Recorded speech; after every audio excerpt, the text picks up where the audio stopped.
بلکہ میں تو اس بارے میں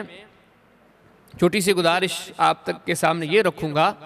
خاص طور پر جو بڑے شہروں میں رہتے ہیں، اللہ پاک نے ان کو عزت بخشی ہے، سرمایہ دار ہیں، ان کو تو چاہیے کہ ان شہر کے مساجد یا مراکز کے اندر بڑے بڑے اہتمام، بڑے بڑے شاہی اہتمام، بڑی بڑی افطار پارٹیاں ان کے کرانے کے بجائے بہتر یہ ہے کہ آپ سادہ سا اہتمام کریں۔ مزید اگر آپ کو یہ نیکی کرنی ہے تو آپ ان غریب لوگوں تک پہنچائیں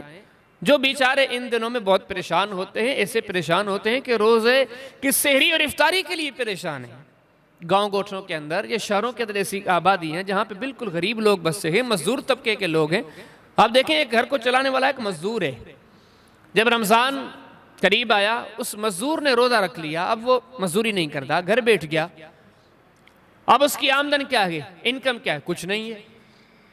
ایسی بے شمار آپ مثالیں پائیں کہ جب اس طرف توجہ دیں گے، یقین جانیں گاؤں گوٹھوں کے اندر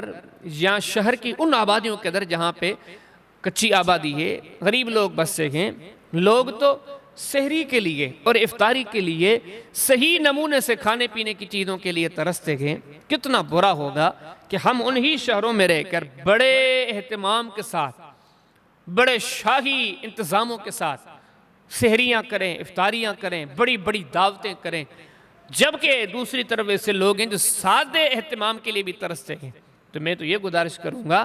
کہ آپ معاملہ سادہ رکھیں،